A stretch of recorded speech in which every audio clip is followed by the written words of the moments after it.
ത്രിയേക ദൈവത്തിൻ്റെ വലിയ തിരുനാമം മഹത്വപ്പെടുമാറാകട്ടെ. അനുഗ്രഹിക്കപ്പെട്ട വാത്സല്യ സഹോദരങ്ങളെ, സങ്കീർത്തന മാതിരിയുടെ പുതിയൊരു എപ്പിസോഡിലേക്ക് നിങ്ങളേവരെയും ഹൃദ്യമായി സ്വാഗതം ചെയ്യുന്നു. കഴിഞ്ഞ എപ്പിസോഡുകളിൽ പറഞ്ഞതിൻ്റെ തുടർച്ചയായി 32 സങ്കീർത്തനം 9 മുതൽ 11 വരെയുള്ള വാക്യങ്ങൾ ഈ എപ്പിസോഡിലെ ധ്യാനത്തിനായി സമർപ്പിക്കുകയാണ്. നിങ്ങൾ ബുദ്ധിയില്ലാത്ത കുതിരയെയും കോവർ കഴുതയെയും പോലെയാകരുത്. അവയുടെ ചമയങ്ങളായ കടിഞ്ഞാണും മുഖപ്പട്ടയും കൊണ്ട് അവയെ അടക്കി വരുന്നു, അല്ലെങ്കിൽ അവ നിനക്ക് സ്വാധീനമാകുകയില്ല. ദുഷ്ടന് വളരെ വേദനകളുണ്ട്, യഹോവയിൽ ആശ്രയിക്കുന്നവനെയോ ദേ ചുറ്റിക്കൊള്ളു. നീതിമാന്മാരെ യഹോവയിൽ സന്തോഷിച്ച് ആനന്ദിക്കുവീൻ, ഹൃദയപരമാർത്ഥികളായ ഏവരുമേ ഘോഷിച്ചുല്ലസിക്കുവീൻ. കഴിഞ്ഞ എപ്പിസോഡിൻ്റെ അവസാന ഭാഗത്ത് ദൈവവാക്കുകളായ സങ്കീർത്തനക്കാരൻ പറയുകയാണ്, ഞാൻ നിന്നെ ഉപദേശിച്ച് നടക്കേണ്ടുന്ന വഴി നിന്നെ അഭ്യസിപ്പിക്കും, ഞാൻ നിൻ്റെ മേൽ ദൃഷ്ടി വെച്ച് നിന്നെ ഉപദേശിക്കും. അതിൻ്റെ തുടർച്ചയായിട്ടാണ് സങ്കീർത്തനക്കാരന് ഇപ്പോൾ ഞാൻ വായിച്ച വാക്യങ്ങൾ പറയുന്നത്. ഉപദേശിച്ച് നടക്കേണ്ടുന്ന വഴി അഭ്യസിപ്പിക്കാൻ ഒരാൾ വേണം, ദൃഷ്ടി വയ്ക്കാൻ ഒരാൾ വേണം. ഇന്ന് ആധുനിക ലോകം നേരിടുന്ന ഏറ്റവും വലിയ പ്രതിസന്ധികളിലൊന്നാണ് നല്ല ഉപദേശങ്ങളില്ല, അഭ്യസന മാർഗങ്ങളില്ല. ഇതെല്ലാം ഉണ്ടെങ്കിൽ തന്നെയും ശരിയായ രീതിയിൽ വിനിയോഗിക്കുവാൻ സാധിക്കുന്നില്ല. ഉപദേശം വേണം, ഉപദേശകൻ വേണം, അഭ്യസനം വേണം. അപ്പോൾ ഉപദേശമൊന്നും ഉപദേശകൻ മറ്റൊരു രീതിയിലും അഭ്യസനം വേറൊരു തലത്തിലുമാണെങ്കിൽ അവിടെ പരാജയമാണ്. ഉപദേശമെന്ന് പറയുന്നത് വ്യക്തി കേന്ദ്രീകൃതമാകരുത്, സ്വാർത്ഥത നിറഞ്ഞതാകരുത്. ഉപദേശമെന്ന് പറയുന്നത് നമ്മൾ തന്നെ ആലോചിച്ചോണം. നമ്മൾ നമ്മുടേതായ രീതിയിൽ പലതിനെയും വ്യാഖ്യാനിക്കാൻ പറ്റും. അത് ചിന്തകളായി, ആശയങ്ങളായി പലതും നമുക്ക് വ്യാഖ്യാനിക്കാം. ഇന്ന് പലതും പല രീതിയിലും വ്യാഖ്യാനിച്ച്, വേദപുസ്തകം വ്യാഖ്യാനിച്ച് ദൈവമില്ലാത്ത അവസ്ഥയിലേക്ക് കൊണ്ടെത്തിക്കും. യഥാർത്ഥത്തിൽ ഈ ഉപദേശങ്ങളൊന്നും നൽകാൻ കഴിവില്ലാതിരുന്ന, വലിയ വിദ്യാഭ്യാസമൊന്നും ഇല്ലാതിരുന്ന നമ്മുടെ പൂർവികരുടെ നിഷ്കളങ്ക ഭക്തിയും വിശ്വാസവും പ്രാർത്ഥനയും നമ്മളെ ഭക്തരായി നിലനിർത്തി, വിശ്വാസികളായി നിലനിർത്തി എന്നുള്ളത് യാഥാർത്ഥ്യമാണ്. ഇന്ന് പലരും ഭംഗിയായി പഠിച്ചവർ പഠിപ്പിക്കുമ്പോൾ അതിന് വിരുദ്ധമായ കാര്യങ്ങളാണ് പഠിപ്പിക്കുന്നത്. അതുകൊണ്ടാണ് ഇവിടെ പറയുന്നു, നിന്നെ ഉപദേശിച്ച് നീ നടക്കേണ്ടുന്ന വഴി നിന്നെ അഭ്യസിപ്പിക്കും. അപ്പോൾ ഉപദേശിക്കണമെന്നുണ്ടെങ്കിൽ ഉപദേശം പഠിക്കണം. ഏതുപദേശമാണ് പഠിക്കുന്നതെന്ന് മനസ്സിലാക്കണം. ദൈവത്തിൻ്റെ ന്യായപ്രമാണം, ദൈവത്തിൻ്റെ ഉപദേശം ധ്യാനാത്മകമായി സ്വീകരിക്കുവാൻ സാധിക്കണം. 2 ഉപദേശം ഉൾക്കൊണ്ടാൽ മാത്രം പറ്റത്തില്ല. ആ ഉപദേശത്തിൽ നിന്ന് ഉപദേശകനിലേക്കുള്ള വഴിത്താര വലുതാണ്. അതിനൊത്തിരി അനുഭവങ്ങൾ വേണം. സുഖഭോഗങ്ങൾ കടിപ്പെട്ടവൻ, വിദ്യാഭ്യാസം നേടിയവൻ അതുകൊണ്ട് മാത്രം ഉപദേശകനാകുന്നില്ല, ഉപദേശിയാകുന്നില്ല. അപ്പോൾ ഉപദേശത്തിൽ നിന്ന് ഉപദേശകനിലേക്കുള്ള യാത്ര ഒത്തിരി കഷ്ടപ്പാടുകൾ നിറഞ്ഞതാണ്. പറയുന്ന കാര്യങ്ങൾ, ഉപദേശിക്കുന്ന കാര്യങ്ങൾ ചെയ്തു കാണിക്കേണ്ടതായിട്ടുണ്ട്. ഉപദേശം ആർക്കും സ്വീകരിക്കാം. ആരെങ്കിലുമൊക്കെ പറയുന്നത് നമ്മൾക്ക് കേൾക്കാം. തലമുറകളായി കൈവിട്ടത് തലമുറ കൈമാറി കെടാതെ ഞങ്ങൾ സൂക്ഷിക്കുമെന്ന് നമുക്ക് പറയാം. പക്ഷെ അത് ഹൃദയത്തിൽ സ്വീകരിക്കണം, ഹൃദയത്തിൽ സംഹരിക്കണം. നിൻ്റെ ന്യായപ്രമാണത്തെ രാപ്പകൽ ധ്യാനിക്കുന്നവൻ ഭാഗ്യവാനെന്ന് 1-ാം സങ്കീർത്തനത്തിൽ പറയുന്നത് അതുകൊണ്ടാണ്. അപ്പോൾ ദൈവത്തിൻ്റെ ഉപദേശം, പിതാക്കന്മാരുടെ ഉപദേശം, പൂർവികരുടെ ഉപദേശം, സ്തുതി ചൊവ്വാകപ്പെട്ട വിശ്വാസ സംഹിതകളുടെ പഠിക്കലുകൾ, ഇതെല്ലാം വേണം. അത് പ്രാർത്ഥനാക്രമങ്ങളിലൂടെ, ചരിത്രത്തിലൂടെ, പാരമ്പര്യങ്ങളിലൂടെ നമ്മൾ സ്വീകരിക്കണം. ചിലർക്ക് പാരമ്പര്യങ്ങളൊന്നും ഇഷ്ടമല്ല, വിശ്വാസങ്ങളൊന്നും ഇഷ്ടമല്ല, പൂർവികന്മാർ പഠിപ്പിച്ചത് ഇഷ്ടമല്ല. പൂർവികന്മാരിട്ടിരിക്കുന്ന പഴയ അതിരുകളെ നീ നീക്കരുത് എന്ന് പ്രവചനവാക്യം നമ്മളെ പ്രത്യേകിച്ച് ഓർപ്പിക്കുന്നുണ്ട്. പ്രിയമുള്ള എൻ്റെ സഹോദര സഹോദരി, നമ്മളൊക്കെ പഠിച്ചങ്ങോട്ട് വരുമ്പോഴത്തേക്ക് ചിന്തിക്കും, എനിക്ക് ദൈവം ഇങ്ങനെ വെളിപ്പെടുത്തി. എനിക്കും നിങ്ങൾക്കും വെളിപ്പെടുത്തിയിട്ടുള്ള കാര്യങ്ങൾ പെട്ടെന്ന് കിട്ടിയതല്ല. അതുകൊണ്ട് ആ പാട്ടുകാരൻ പാടിയിരിക്കുന്നത്, നമുക്കോ മുൻചൊന്നതാം വിശുദ്ധന്മാരാൽ അലങ്കൃതമായ തിരുവചനം അനുദിനം തരുമവൻ പുതുശക്തിയാൽ അനുഭവിക്കും അതിസന്തോഷത്താൽ. അനുദിനം തരുമവൻ പുതുശക്തിയാൽ അനുഭവിക്കും അതിസന്തോഷത്താൽ. നമുക്ക് മുൻ ചൊന്നതായ പിതാക്കന്മാരാൽ അലങ്കൃതമായിരിക്കുന്നതാണ് തിരുവചനം. തലമുറകളായി കൈമാറ്റം ചെയ്യപ്പെട്ടിരിക്കുന്നതാണ്. വിശുദ്ധന്മാരുടെ ജീവസാക്ഷ്യമാണ്, അവരുടെ നിദർശനമാണ്. ഭക്തിയുടെ നിദർശനം, ജീവിതത്തിൻ്റെ നിദർശനം, ദൈവത്തോടുള്ള അടുപ്പത്തിൻ്റെ നിദർശനം, തിരിച്ചറിവിൻ്റെ നിദർശനം, ഇതൊക്കെയാണ്. അതുകൊണ്ട് ആ സങ്കീർത്തനക്കാരൻ പറയുന്നത്, ഞാൻ നിന്നെ ഉപദേശിച്ച് നടക്കേണ്ടുന്ന വഴി നിന്നെ ഉപദേശിക്കും. ഉപദേശം ശ്രേഷ്ഠമായി തീരണം, ദൈവത്തിൽ നിന്ന് ഉപദേശം കിട്ടണം. ഇന്നത്തെ കാലത്ത് പ്രിയപ്പെട്ടവരെ ഓർത്തോണം, പലരും പഠിപ്പിക്കുമ്പോൾ, പ്രഭാഷണങ്ങൾ നടത്തുമ്പോൾ, അത് ദേവാലയങ്ങളിലായി പൊതുസമൂഹത്തിലായി നടത്തുമ്പോൾ ദൈവത്തെക്കുറിച്ച് പറഞ്ഞ് ദൈവമില്ലാത്തവൻ്റെ ഉപദേശങ്ങൾ അവന് അങ്ങനെ പറഞ്ഞു ഇങ്ങനെ പറഞ്ഞു എന്ന് പഠിപ്പിക്കുകയാണ്. ഇമോഷനുകളിലൂടെ, വികാരങ്ങളിലൂടെ സന്തോഷം കണ്ടെത്തണമെന്ന് പറഞ്ഞവൻ്റെ കൊട്ടേഷനുകൾ ഇന്ന് ആൾത്താരയുടെ മുൻപിൽ നിന്ന് പറയുന്ന കാർമ്മികരുൾപ്പെടെ പൊക്കിക്കൊണ്ടിരിക്കുകയാണ്. ഇന്ന് ലോകത്തിൽ പേര് കിട്ടണമെന്നുണ്ടെങ്കിൽ വേദപുസ്തകം പറഞ്ഞാൽ പോരാ, അതിനു പകരം ഏതൊക്കെയോ വ്യക്തികൾ പറയണമെന്ന തലത്തിലേക്ക് മാറിക്കൊണ്ടിരിക്കുകയാണ്. കുറേ പുസ്തകങ്ങളും കുറേ ചിന്തകന്മാരുടെ പേരുകളും ദൈവത്തെ അറിഞ്ഞിട്ടില്ലാത്തവൻ്റെ വാക്കുകളും ദൈവമില്ല എന്ന് അവസാനം വരെ പറഞ്ഞിട്ടുള്ളവൻ്റെ വാക്കുകളും ഉയർത്തിക്കൊണ്ടിരിക്കുകയാണ്. ചില കാര്യങ്ങൾ വായിക്കണ്ടെന്ന് പറയുന്നില്ല. എല്ലാവരുടെയും ആശയങ്ങൾ വായിക്കാം, ആശയങ്ങൾ വായിക്കുന്നതിന് കുഴപ്പമൊന്നുമില്ല. പക്ഷെ അതെവിടാ പറയുന്നത്, ആരോടാ പറയുന്നത്? ഓർത്തോണം, നല്ല നിക്ഷേപത്തിൽ നിന്നേ നല്ലത് വരത്തുള്ളൂ. നല്ലതല്ലാത്ത നിക്ഷേപത്തിൽ നിന്ന് വരുന്ന ആശയങ്ങളാകുന്ന ഉപദേശ സംഹിതകളെ മാറ്റി നിർത്തുവാൻ പുരോഹിതന്മാർ, ഉപദേശകർ, പണ്ഡിതന്മാർ, അധ്യാപകർ ശ്രമിക്കണം. ഇന്ന് പലപ്പോഴും ഓർത്തോണം, നമ്മുടെ തലമുറ പലപ്പോഴും വഴിതെറ്റിപ്പോകുന്നതിൻ്റെ ഒരു കാരണം അതാ. നമ്മളിപ്പോൾ ഓർത്തോണം, കഞ്ചാവ് ഉപയോഗിക്കുന്നവൻ്റെ, മയക്കുമരുന്ന് ഉപയോഗിക്കുന്നവൻ്റെ ആശയങ്ങളുടെ പിന്നാലെ പോകുക. അവൻ്റെ പിന്നാലെ ഇന്ന് ആളുകളുള്ളൂ. അവനെ കാണുവാൻ, അങ്ങനെയുള്ളവരെ കാണുവാൻ തിക്കിത്തിരക്കുകയാണ്. എന്നിട്ട് പറയുന്ന കാരണം അവൻ്റെ ആശയങ്ങൾ വലുതാണ്. അപ്പോൾ അടുത്ത തലമുറ ചിന്തിക്കും, എടാ നല്ല ആശയങ്ങൾ വരണമെന്നുണ്ടെങ്കിൽ മയക്കുമരുന്ന് കഴിക്കണം, പുക വലിക്കണം, മദ്യം കുടിക്കണം. നമ്മുടെ തലമുറകളെയൊക്കെ ഇതിൽ നിന്ന് മാറ്റി നിർത്തണം. കലാപരമായി, കായികപരമായി ഒരു വിദ്യാർത്ഥിക്ക്, ഒരു ചെറുപ്പക്കാരന് സന്തോഷം നൽകുന്നതിനെയൊക്കെ നമ്മൾ പുലർത്തണം. അതൊന്നും തെറ്റാന്ന് ഞാൻ പറയത്തില്ല. അത് ഡാൻസ് ആണെങ്കിലും മറ്റു തരത്തിലുള്ള നൃത്തങ്ങളാണെങ്കിലും പാട്ടുകളാണെങ്കിലും ഒക്കെ വേണം. അതിനെയൊന്നും ഞാൻ എതിർക്കുന്നില്ല. പക്ഷേ ഓർക്കേണ്ട ഒരു കാര്യം, നശീകരണത്തിൻ്റെ ആത്മാവിനെ വെച്ചുകൊണ്ട് തലതിരിപ്പിക്കുന്ന ഉപദേശങ്ങൾ കൊടുക്കുന്ന, സമൂഹത്തിൽ വർഗീയ ചേരിതിരിവുകൾ ഉണ്ടാക്കുന്ന ആളുകളെ നമ്മൾ തിരിച്ചറിയണം. യഥാർത്ഥത്തിൽ അവരൊക്കെ സമൂഹത്തിന് വലിയ ഉപദ്രവികളാണ്.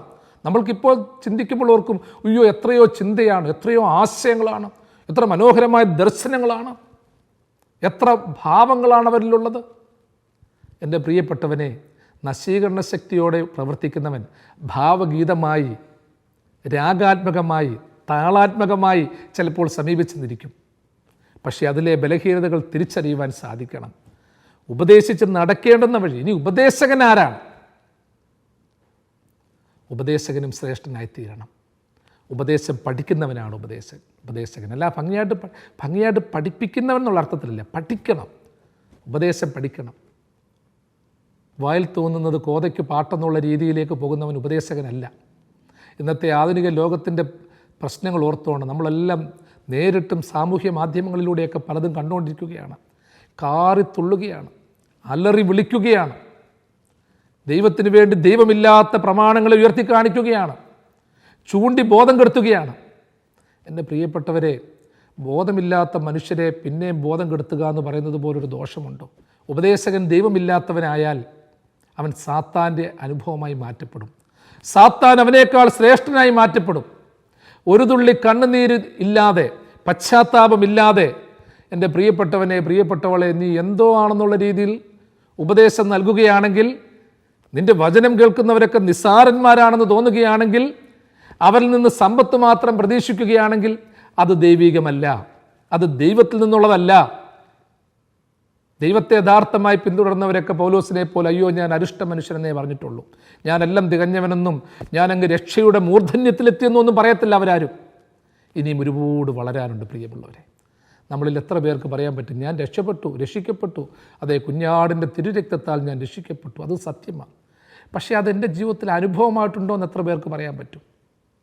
ഞാൻ രക്ഷിക്കപ്പെട്ടു എന്ന് ഞാൻ പറയുകയും എൻ്റെ സഹോദരൻ നോക്കുമ്പോൾ രക്ഷ പോയിട്ട് ദൈവത്തെപ്പോലെ ഇവൻ അറിഞ്ഞിട്ടില്ല എന്ന് നമ്മളെക്കുറിച്ച് പറയുകയും ചെയ്യുമ്പോൾ അവിടെ രക്ഷ എന്താണ്?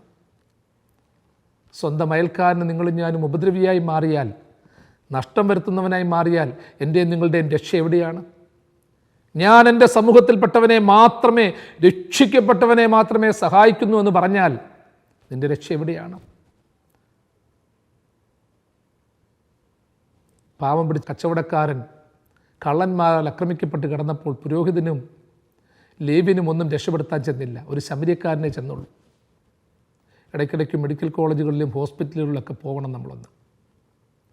രക്ഷിക്കപ്പെട്ടവൻ്റെ രക്തമേ ഞാൻ സ്വീകരിക്കത്തുള്ളൂ, അവൻ്റെ ഭക്ഷണം മാത്രമേ, അവൻ വെക്കുന്ന ഭക്ഷണമേ കഴിക്കത്തുള്ളൂ എന്ന് നമ്മൾ ചിന്തിക്കണം. ഇന്നത്തെ കാലഘട്ടത്തിൻ്റെ ഒരു വലിയ വെല്ലുവിളിയാണ് പ്രിയമുള്ളവർ ഇതൊക്കെ.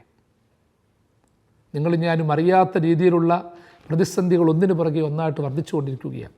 അതുകൊണ്ട് ദയവ് ചെയ്ത് ഉപദേശങ്ങളിലൂടെ സമൂഹത്തെ ഭിന്നിപ്പിക്കരുത്, സഭകളെ ഭിന്നിപ്പിക്കരുത്, നിഷ്കളങ്ക വിശ്വാസികളുടെ വിശ്വാസത്തെ നശിപ്പിക്കരുത്. നീ ഉപദേശകനായില്ലെങ്കിലും നീ ഒരു പഠിതാവായിരിക്കും. എൻ്റെ കാര്യം ഉൾപ്പെടെയാണ് പറഞ്ഞത്. ഉപദേശകനല്ല, എൻ്റെ ദൈവമേ നല്ലൊരു പഠിതാവായിട്ട് എന്നെ മാറ്റണമേ. ദൈവമേ പ്രകടിപ്പിക്കുന്ന ഭക്തിയിലല്ല, ദൈവമേ മനസ്സുകൊണ്ട് കരയുന്ന ഒരു ഭക്തനാക്കി എന്നെ ആക്കി തീർക്കണം. ദൈവമേ വാക്കുകൊണ്ട് വാചാടോപത നടത്തുന്നവനായിട്ടല്ല, മറിച്ച് നിന്നെ അറിയുന്ന ഒരുവനായിട്ട് എന്നെ ഒന്ന് ആക്കി തീർക്കണം. എനിക്കുള്ളതുപോലെ എൻ്റെ മാംസരക്തങ്ങളായിരിക്കുന്നവർക്ക് എന്നെ തന്നെ മറച്ചു വയ്ക്കാതെ സ്നേഹിക്കുന്ന സ്നേഹത്തിൻ്റെ ഒരു മനസ്സെനിക്ക് നൽകണം. അതിനുവേണ്ടിയാണ് ഞാനും പ്രാർത്ഥിക്കുന്നത്. കാരണം ഉപദേശങ്ങളൊക്കെ ഞാനും ഒത്തിരി ഉപദേശങ്ങൾ നൽകുന്നവനാണ്, പ്രഭാഷണങ്ങളൊക്കെ പറയുന്നുണ്ടാകും, പക്ഷേ ഭയത്തോടാണ്. കാരണം കൂടുതലായ ശിക്ഷാവിധി വരും. കർത്താവ് പറഞ്ഞതുപോലെ നിങ്ങളിൽ കൂടുതൽ പേര് ഉപദേഷ്ടാക്കളാകരുത്, കൂടുതൽ ശിക്ഷാവിധി വരും. ആ ഒരു പേടിയുണ്ട്. ശിക്ഷാവിധി ഒത്തിരി വരും. ഒരുപക്ഷെ ഉപദേശിക്കുന്നവനെ സംബന്ധിച്ചിടത്തോളം ഉപദേശത്തിൻ്റെ മറപൊരുൾ മനസ്സിലാക്കാതെ ഇന്നതാണ് ദൈവമെന്ന് അന്ധനായവൻ ആനയെ കണ്ടിട്ട് വാലെ തൊട്ടിട്ട് ആന വാല് പോലിരിക്കും ചൂല് പോലിരിക്കും എന്ന് പറഞ്ഞതുപോലെ എൻ്റെ ദൈവത്തെക്കുറിച്ച് അവരും പറയുന്നത് കേട്ട് ഞാൻ പറഞ്ഞിട്ടുണ്ടെങ്കിൽ അത് ശിക്ഷാർഹമാണ്. എൻ്റെ ദൈവത്തെ അനുഭവിച്ചറിയാതെ, എൻ്റെ ദൈവത്തെ രുചിച്ചറിയാതെ, എൻ്റെ ദൈവം ആരെന്നറിയാതെ ഞാനോ നിങ്ങളോ എന്തെങ്കിലും ഉപദേശിച്ചിട്ടുണ്ടെങ്കിൽ അത് പ്രശ്നമാണ്. ഉപദേശമുണ്ട്, ഉപദേശകനുണ്ട്, ഇനി അഭ്യസനവുമുണ്ട്. അഭ്യസനം ശ്രേഷ്ഠമായി തീരണം, അനുഗ്രഹിക്കപ്പെട്ടതായി തീരണം, ദൈവത്താൽ അഭ്യസിക്കപ്പെടുന്നതാകണം. നിത്യാഭ്യാസി ആനയെടുക്കുമെന്ന് പറയുന്നുണ്ട്. ആനയോ പൂച്ചയോ കാളയോ ഒന്നും എടുക്കണമെന്ന് ഞാൻ പറയുന്നില്ല. നിത്യമായിട്ട് അഭ്യസിക്കുന്നതിനൊരു രീതിയുണ്ട്. ആ അഭ്യസനമാണ് പ്രാർത്ഥന, നൊയമ്പനുഷ്ഠാനം, ആരാധനയിൽ സംബന്ധിക്കുന്നത്, കുടുംബ പ്രാർത്ഥന നടത്തുന്നത്, മറ്റുള്ളവരെ സഹായിക്കുന്നത്, സ്നേഹത്തോടെ ഇടപെടുന്നത്, ഒന്ന് നന്നായി പുഞ്ചിരിക്കുന്നത്, അഹങ്കാരമില്ലാത്ത മനസ്സോടെ ജീവിക്കുന്നത്, ഇതൊക്കെ ഒരു അഭ്യസനമാണ് കേട്ടോ. അതുകൊണ്ട് ഓർത്താ, ഞാൻ നിന്നെ ഉപദേശിച്ച് നടക്കേണ്ടുന്ന വഴി നിന്നെ അഭ്യസിപ്പിക്കും, നിൻ്റെ മേൽ ദൃഷ്ടി വെച്ച് നിന്നെ ഉപദേശിക്കും, ദൃഷ്ടി വെച്ച് നിന്നെ ഉപദേശിക്കും. ദൈവത്തിൻ്റെ ഒരു ദൃഷ്ടി നമ്മളോടൊപ്പമുണ്ട്. ദൈവത്തിൻ്റെ ആത്മാവിനാൽ നിറയപ്പെടുമ്പോഴുള്ള ഒരു അനുഭവമുണ്ട്. ആ ദൃഷ്ടിയിൽ നിന്ന് ഒഴിഞ്ഞിരിപ്പാനല്ല, ആ ദൃഷ്ടി വെച്ച് ഉപദേശം നൽകുന്നൊരു ദൈവം, ആ ദൈവത്തിൻ്റെ സാക്ഷ്യമാണ് നമ്മൾ പങ്കുവയ്ക്കുന്നത്. അതുകൊണ്ട് ആ സങ്കീർത്തനക്കാരൻ പറയുന്നത്, ബുദ്ധിയില്ലാത്ത കുതിരയും കോവർ കഴുതയും പോലെ ആകരുത്. അവയെ നിയന്ത്രിക്കുന്നത് മുഖപ്പെട്ട കൊണ്ടാണ്, കടിഞ്ഞാണുകൊണ്ടാണ്, അല്ലെങ്കിൽ നിനക്ക് സ്വാധീനമാകയില്ല. ബുദ്ധിയില്ലാത്ത കുതിരകളെയും കോവർ കഴുതയും കൊണ്ട് ഇന്ന് അഭിമാനിച്ചുകൊണ്ടിരിക്കുകയാണ് നമ്മൾ. എനിക്ക് കുതിരയുണ്ട്, കോവർ കഴുതയുണ്ട്, അവയെപ്പോലെ ആകരുത്. ഇതൊക്കെ സഞ്ചാരത്തിന് നല്ലതാണ്, നിയന്ത്രിച്ചുപയോഗിച്ചാൽ നല്ലതാണ്. പ്രിയമുള്ളവരെ, അവയെപ്പോലെ ആകരുതെന്ന് വെച്ചാൽ അവയെ അടക്കണമെന്നുണ്ടെങ്കിൽ മുഖപ്പട്ടയും കടിഞ്ഞാണും ഒക്കെ വേണം. അപ്പം മുഖപ്പട്ടയും കടിഞ്ഞാണും ഇല്ലെങ്കിൽ സ്വാധീനമാകാത്ത കുതിരയും കോവർ കഴുതയും നമ്മളുടെ മുൻപിൽ വെല്ലുവിളികളായിട്ടുണ്ട്. എനിക്ക് കുതിരയുണ്ടെന്നും കോവർ കഴുതയുണ്ടെന്നും അഭിമാനിച്ചിട്ട് കാര്യമില്ല. അവയെ അടക്കാൻ പറ്റിയില്ലെങ്കിൽ പ്രശ്നമാണ്. ഇന്ന് നമ്മൾ കൊണ്ടെന്ന് നമ്മൾ അഭിമാനിക്കുന്ന പലതും ഈ കുതിരയും കോവർ കഴുതയും പോലെയുള്ള അനുഭവങ്ങളാണ്. സമ്പത്ത് ചിലപ്പോൾ അങ്ങനെയാണ്, ബുദ്ധി ചിലപ്പോൾ അങ്ങനെയാണ്, കേവലം നമ്മൾ ഉപയോഗിക്കുന്ന വാഹനങ്ങൾ അതുപോലെയാണ്, നമ്മളുടെ വസ്ത്രവിധാനങ്ങൾ അതുപോലെയാണ്, ശൈലികൾ അതുപോലെയാണ്, മനസ്സിൽ തോന്നുന്ന വികാരങ്ങൾ അതുപോലെയാണ്. ഇങ്ങനെ പൊട്ടിത്തെറിച്ചുകൊണ്ടിരിക്കുകയാണ്. കോവർ കഴുതയെപ്പോലെ ചാടിക്കൊണ്ടിരിക്കുകയാണ്, കുതിരയെപ്പോലെ സ്വാധീനമാകാതിരിക്കുകയാണ്. നമ്മൾ പറയത്തില്ലയോ എൻ്റെ ചിന്ത എനിക്ക് നിയന്ത്രിക്കാൻ പറ്റുന്നില്ല, ആസക്തികളെ നിയന്ത്രിക്കാൻ പറ്റുന്നില്ല, മോഹങ്ങളെ നിയന്ത്രിക്കാൻ പറ്റുന്നില്ല. ഒരു മുഖപ്പട്ടയും കടിഞ്ഞാണും വേണം. ഈ കടിഞ്ഞാണ് ദൈവത്തിൻ്റെ കയ്യിലേക്ക് കൊടുക്കണം. എൻ്റെ സ്വഭാവത്തിലെ വൈകൃതങ്ങളെ നിയന്ത്രിക്കാൻ എനിക്ക് പറ്റുന്നില്ലെങ്കിൽ ഞാൻ തന്നെ പറയുക, ദൈവമേ ഈ കടിഞ്ഞാണ് ഞാൻ പിടിച്ചിട്ട് കാര്യമില്ല. എൻ്റെ സഹോദര, നിങ്ങളുടെ ജീവിതത്തിൻ്റെ കടിഞ്ഞാണ് നിങ്ങളുടെ കയ്യിലായിരിക്കാം, മുഖപ്പട്ടയും നിങ്ങളുടെ കയ്യിലായിരിക്കാം. ദൈവത്തിൻ്റെ കയ്യിലോട്ട് കൊടുത്താട്ട്, ദൈവം ഇതിനെ ഒന്ന് നിയന്ത്രിക്കണം. വീണ്ടും ഒന്നുകൂടി പൂർണ്ണതയിൽ ചിന്തിക്കുമ്പോൾ ഓർത്തോണം, ഈ കുതിരയും കോവർ കഴുതയും ഒക്കെ നമ്മൾ തന്നെയായിട്ട് മാറിയിട്ടില്ലയോ? ദൈവമേ എനിക്കൊരു കടിഞ്ഞാണ് വേണം, എനിക്കൊരു മുഖപ്പട്ട വേണം. ഈ പ്രാർത്ഥനകൾ ഒരു മുഖപ്പട്ടയും കടിഞ്ഞാണുമായിട്ട് മാറണം. ജീവിതത്തിൽ കിട്ടുന്ന ചില ശിക്ഷകളും ശിക്ഷണങ്ങളും കടിഞ്ഞാണ് മുഖപ്പട്ടയുമായിട്ട് മാറണം. മറ്റുള്ളവരുടെ ഉപദേശങ്ങളും പഠിപ്പിക്കലുകളും ഒരു കടിഞ്ഞാണ് മുഖപ്പട്ടയുമായിട്ട് മാറണം. നമ്മുടെ ജീവിതത്തിൽ ഉണ്ടാകേണ്ട ക്ഷമയും സഹാനുഭൂതിയും മുഖപ്പട്ടയും കടിഞ്ഞാണുമായിട്ട് മാറണം. അതെ, നിങ്ങൾ ബുദ്ധിയില്ലാത്ത കുതിരയും കോവർ കഴുതയും പോലെ ആകരുത്. ജീവിതത്തിലെ ആഗ്രഹങ്ങളും മോഹങ്ങളുമൊക്കെ കുതിരകളെപ്പോലെയും കോവർ കഴുതകളെയും പോലെ ആകുകയാണ്. ഒരു കടിഞ്ഞാണ് മുഖപ്പട്ടയും വേണം. ദൈവത്തിൻ്റെ കൈകളാലുള്ള മുഖപ്പട്ടയും കടിഞ്ഞാണുമാകണം. ഞാനും നിങ്ങളും നിശ്ചയിക്കുന്ന മുഖപ്പട്ട കൊണ്ടോ കടിഞ്ഞാണ് കൊണ്ടോ പറ്റത്തില്ല. നമ്മുടെ ജീവിതത്തിലും ഈ നിയന്ത്രണമില്ലാത്ത കുതിരകളുടെയും കോവർ കഴുതകളുടെയും അനുഭവങ്ങളുണ്ട്. അതിനെ നിയന്ത്രിക്കുവാൻ ദൈവം തരുന്ന മുഖപ്പട്ട വേണം, ദൈവം തരുന്ന കടിഞ്ഞാണ് വേണം. എൻ്റെ സമൂഹത്തിൽ നിന്ന് ചില ഉപദേശകർ തരുന്ന കടിഞ്ഞാണ് മുഖപ്പട്ടയും കൊണ്ട് ഞാൻ എന്നെ തന്നെ നിയന്ത്രിക്കാൻ നോക്കിയാൽ ചിലപ്പോൾ സൗന്ദര്യം വർദ്ധിപ്പിക്കാം, ബുദ്ധി വർദ്ധിപ്പിക്കാം, എങ്ങനെയും ഈ ലോകത്തിൽ ജീവിക്കാൻ പ്രേരിപ്പിക്കാം. ആരെ തകർത്തിട്ടാണായാലും തലക്കനത്തോടെ ജീവിക്കാൻ ഇതൊക്കെ നമ്മളെ പ്രേരിപ്പിക്കും. അതല്ല നമുക്ക് വേണ്ടത്. ദൈവത്തിൻ്റെ മുഖപ്പട്ട, ദൈവത്തിൻ്റെ കടിഞ്ഞാണ്. ദുഷ്ടന് വളരെ വേദനകളുണ്ട്, യഹോവയിൽ ആശ്രയിക്കുന്നവനെയോ ദയ ചുറ്റിക്കൊള്ളും. നീതിമാന്മാരെ യഹോവയിൽ സന്തോഷിച്ചാനന്ദിക്കുവേൻ, ഹൃദയപരമാർത്ഥികളായ ഏവരുമേ ഘോഷിച്ചുല്ലസിക്കുവേൻ. ദുഷ്ടന് വളരെ വേദനകളുണ്ടെന്ന് സങ്കീർത്തനക്കാരൻ പ്രത്യേകിച്ച് പറയുകയാണ്. സങ്കീർത്തനങ്ങളിലുടനീളമുണ്ട് ദുഷ്ടനും ദുഷ്ടതയും തമ്മിലുള്ള ആ ചേർന്ന് പോക്കിനെക്കുറിച്ച് പറയുന്നുണ്ട്. ഇവിടെ പറയുന്നത് ദുഷ്ടന് വേദനകളുണ്ട്. അപ്പോൾ എന്താ, നീതിമാന് വേദന ഇല്ലയോ? അതിൻ്റെ മറുപടിയാണ് യഹോവയിൽ ആശ്രയിക്കുന്നവനെയോ ദയ ചുറ്റിക്കൊള്ളും. ദുഷ്ടനും നീതിമാനും വേദനകൾ ഒരുപോലെ വരും, നൊമ്പരങ്ങൾ വരും. ചിലപ്പോൾ ദുഷ്ടനേക്കാളും കഷ്ടപ്പാടുകൾ നീതിമാനും അന്നെന്നുമിരിക്കും. പക്ഷേ യഹോവയിൽ ആശ്രയിക്കുന്നവനെയോ ദയ ചുറ്റിക്കൊള്ളും. ചില രഥങ്ങളിലും കുതിരകളിലും ആശ്രയിക്കുന്നു, ഞങ്ങളോ ഞങ്ങളുടെ കർത്താവായ യഹോവയിൽ ആശ്രയിക്കുന്നു. രഥങ്ങളിലും കുതിരകളിലും ആശ്രയിക്കുന്നവർ വീണുപോകും, നിങ്ങൾ ആശ്രയിക്കുന്നവർ എഴുന്നേറ്റ് നിൽക്കും. അതെ, യഹോവയിൽ ആശ്രയിക്കുന്നവനെ ദയ ചുറ്റിക്കൊള്ളും. വേദപുസ്തകത്തിൽ പല ഭാഗത്ത് പല വ്യാഖ്യാനങ്ങളുണ്ട്. ദൈവദൂതന്മാരുടെ സാന്നിധ്യമുണ്ട്, മഹോന്നതങ്ങളായ അനുഭവങ്ങളുടെ കരുതലുണ്ട്. ഇവിടെ ചുറ്റിക്കൊള്ളുന്നത് അതിനെക്കുറിച്ചൊന്നുമല്ല പറയുന്നത്. ദയ ചുറ്റിക്കൊള്ളും. അതായത് ദൈവത്തിൻ്റെ കരുണ നമ്മളോട് എപ്പോഴുമുണ്ട്. ദൈവം നമ്മളോട് ചേർന്ന് നടക്കുന്നു എന്ന് പറയുമ്പോൾ ദൈവത്തിൻ്റെ സ്നേഹത്തിൻ്റെ ഒരു വലിയ കരുതലാണ് നമ്മളുടെ പിന്നാലെയുള്ളത്. ദൈവത്തിൻ്റെ വാത്സല്യമാണ് ദൈവത്തെ മനുഷ്യനാക്കി മാറ്റിയത്. ദൈവത്തിൻ്റെ വാത്സല്യമാണ് നമുക്ക് വേണ്ടി മരിക്കുവാൻ തയ്യാറായത്. എനിക്കും നിങ്ങൾക്കും വേണ്ടി വീടൊരുക്കുവാൻ പോയിരിക്കുന്നുവെന്ന് ദൈവം പറഞ്ഞിരിക്കുന്നത് പോലും ആ വാത്സല്യത്തിൻ്റെയും ദയയുടെയും പൂർണ്ണതയാണ്. അവനീ തലത്തിൽ അപമാനം നമുക്കവകാശമെന്നോർത്തിടണം. അവനായി കഷ്ടത ഏൽക്കുകിൽ തേജസ്സിൽ അനന്തായുഗം വാണിടുന്ന.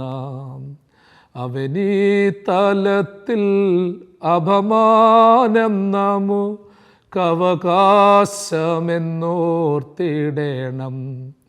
അവനായി കഷ്ടതയേൽക്കുകിൽ തേജസ്സിൽ അനന്തായുഗം വാണിടുന്ന യഹോവ ദൈവമാം വിശുദ്ധ ജാതി നാം, അവനവകാശമാം ജനം നാം.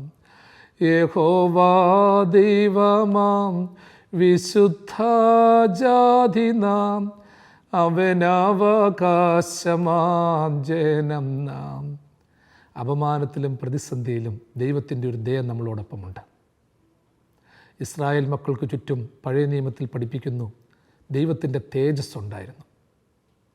ദൈവത്തിൻ്റെ തേജസ് പൊങ്ങുമ്പോൾ ഇസ്രായേൽ മക്കൾ യാത്ര പുറപ്പെടും. ദൈവത്തിൻ്റെ തേജസ് ഇറങ്ങി ആവസിക്കുമ്പോൾ അവരവിടെ വിശ്രമിക്കും. അതിന് സമയമോ കാലമോ ഒന്നുമില്ല, ദിവസത്തിലേത് സമയത്തുമാകാം. ആ ദൈവത്തിൻ്റെ തേജസ്സാണ് ദൈവത്തിൻ്റെ ദയ എന്ന് പറയുന്നത്. ദയാർന്ന തേജസ്സാർന്ന തേജസ്സുള്ള ദയ, ദയുള്ള തേജസ്, കരുണയുള്ള തേജസ്, നന്മയുള്ള തേജസ്. പ്രിയമുള്ളവരെ, ദയ ചുറ്റിക്കൊള്ളും, ദൈവത്തിൻ്റെ ദയ ചുറ്റിക്കൊള്ളും. അതുകൊണ്ടാണ് പറയുന്നത് അവൻ്റെ ദയ എന്നേക്കുമുള്ളത്. 136 സങ്കീർത്തനത്തിൽ നമ്മൾ ധ്യാനിക്കാൻ പോകുന്നു. എല്ലാ കാര്യത്തിലും പറയുന്നു അവൻ്റെ ദയ എന്നേക്കുമുള്ളത്, അവൻ്റെ ദയ എന്നേക്കുമുള്ളത്. മരുഭൂമിയിൽ ഭക്ഷണമൊരുക്കിയവന് അവൻ്റെ ദയ എന്നേക്കുമുള്ളത്.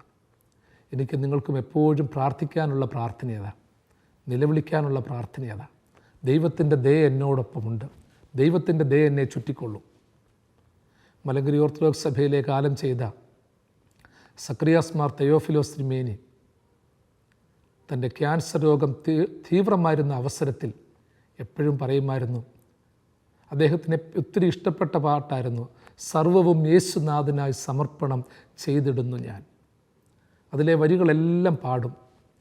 എൻ്റെ ശബ്ദം, എൻ്റെ സമ്പത്ത്, എൻ്റെ ആരോഗ്യം നീ എനിക്ക് തന്നതൊക്കെ അതെല്ലാം ദൈവത്തിന് സമർപ്പിക്കുന്നു. തിരുമേനി എന്നിട്ട് പാടും, എൻ്റെ ക്യാൻസറും എൻ്റെ രോഗവും നീ എനിക്ക് തന്നതൊക്കെയും. ക്യാൻസർ കൊണ്ട് അതിവേദന കൊണ്ട് ഭാരപ്പെട്ട സമയത്ത് ഭാഗ്യസ്മരണാർഹനായ തെയോഫിലോസ് തിരുമേനി പാടി, എൻ്റെ ക്യാൻസറും എൻ്റെ രോഗവും നീ എനിക്ക് തന്നതൊക്കെയും. ദൈവത്തിൻ്റെ ദയ എന്ന് പറയുന്നത് പ്രിയമുള്ളവരെ എപ്പോഴും ഓർത്തുകൊള്ളണം.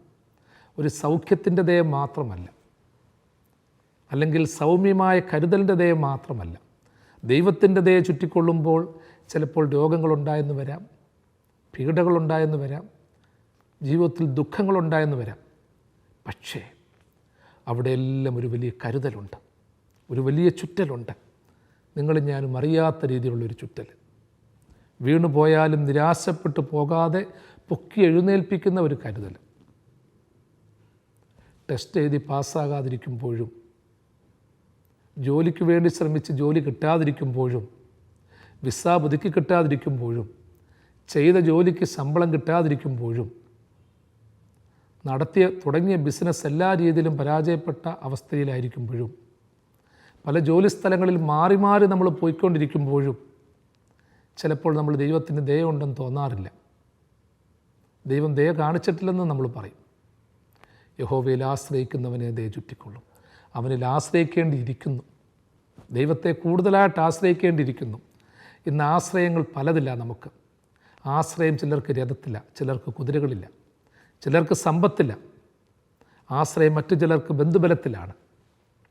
എന്നാൽ അതിനപ്പുറമായി ദൈവത്തിൻ്റെ കരുണയിൽ ഒരാശ്രയം വേണം. അപ്പം ദൈവത്തിൻ്റെ കരുണയിൽ ആശ്രയിക്കുന്നവനെയാണ് ദയ ചുറ്റിക്കൊള്ളുന്നത്. അല്ലാതെ അയ്യോ പത്തോ എന്ന് പറഞ്ഞ് പല ഭാഷകളിൽ ചാടിത്തുള്ളുന്നവനെയല്ല ദയ ചുറ്റുന്നത്. ഭക്തിയുടെ ഭാഗമായി പ്രാർത്ഥനകൾ പല രീതിയിൽ പ്രാർത്ഥിച്ചു, പല രീതിയിൽ ആരാധിച്ചു. എങ്കിലും ഒരു സ്വപ്നമാണ് ദൈവത്തെ ഒന്നു ചേർന്ന് ആരാധിക്കുന്ന ഒരു അനുഭവം. അത് നമുക്കുണ്ടാകണം. അവനിൽ ആശ്രയിക്കുന്നവനെ ദയ ചുറ്റിക്കൊള്ളും. നീതിമാന്മാരെ യഹോവയിൽ സന്തോഷിച്ചാനന്ദിക്കുവീൻ, ഹൃദയപരമാർത്ഥികളായ ഏവരുമേ ഘോഷിച്ചുല്ലസിപ്പീൻ. എത്ര പൂർണ്ണമായിട്ട് ആ സങ്കീർത്തനം അവസാനിപ്പിക്കുന്നത്. പൂർണ്ണ നിറവില്ല. ലംഘനം ക്ഷമിച്ചും പാപം മറച്ചും കിട്ടിയവൻ ഭാഗ്യവാൻ എന്ന് പറഞ്ഞു തുടങ്ങി വേദനകളുടെയും നൊമ്പരങ്ങളുടെയും ഒരു കെട്ടുകൾ അഴിച്ച് ദൈവത്തോട് ഞാൻ ഇപ്രകാരം പ്രാർത്ഥിക്കുമെന്ന് പറഞ്ഞ സങ്കീർത്തനക്കാരൻ ദൈവം എന്നോട് ഇങ്ങനെ സംസാരിച്ചു എന്ന് പറയുന്ന സങ്കീർത്തനക്കാരൻ ലോക തത്വങ്ങൾ ആ പ്രാർത്ഥനയിലൂടെ പഠിച്ച സങ്കീർത്തനക്കാരൻ അവസാനം പറയുകയാണ്, നീതിമാന്മാർ യഹോവയിൽ സന്തോഷിച്ചാർന്നിപ്പീൻ, ഹൃദയപരമാർത്ഥികളായ ഏവരും ഘോഷിച്ചുല്ലസിക്കുമേൻ. ആത്മാവിൽ കപടമില്ലാതെയും യഹോവ അകൃത്യം കണക്കിടാതെയും ഇരിക്കുന്ന മനുഷ്യൻ ഭാഗ്യവാനെന്ന് പറഞ്ഞ സങ്കീർത്തനക്കാരനാണ് അവസാനം പറയുന്നു, ഹൃദയപരമാർത്ഥികളായ ഏവരുമേ ഘോഷിച്ചുല്ലസിപ്പീൻ. ഹൃദയപരമാർത്ഥികളാകാം, ഹൃദയത്തിൽ നിർമ്മലരാകാം, ദൈവത്തെ അറിയുന്നവരാകാം, ബുദ്ധിയിലുന്നതല്ല, പരമാർത്ഥികളായി മാറുക, പച്ച മനുഷ്യരായി മാറുക. നിങ്ങൾ ഞാനും വലിയ മിടുക്കന്മാരൊന്നും ആകണ്ട, പച്ച മനുഷ്യരായാൽ മതി, സാധാരണ മനസ്സുള്ളവരായാൽ മതി. സുറിയാനി ക്രിസ്ത്യാനികളുടെ സീമാ നമസ്കാരത്തിലെ പ്രാർത്ഥനയിൽ ചൊല്ലുന്നത്, നിർമ്മലരിൽ കനിയും നിർമ്മലനാം നാഥ, ഞങ്ങൾക്കെന്നും നൽകണമേ നിർമ്മല ഹൃദയം. നിൻ പ്രീതിക്കെതിരാം പാഴാം ചിന്തകളും ദുഷ്ടവികാരവും എങ്ങളിൽ നിന്നൊഴിവാക്കണമേ. ദൈവം തൻ്റെ വലങ്കരം നീട്ടി നിങ്ങളെല്ലാവരെയും സദാകാലവും വാഴ്ത്തി അനുഗ്രഹിക്കുമാറാകട്ടെ.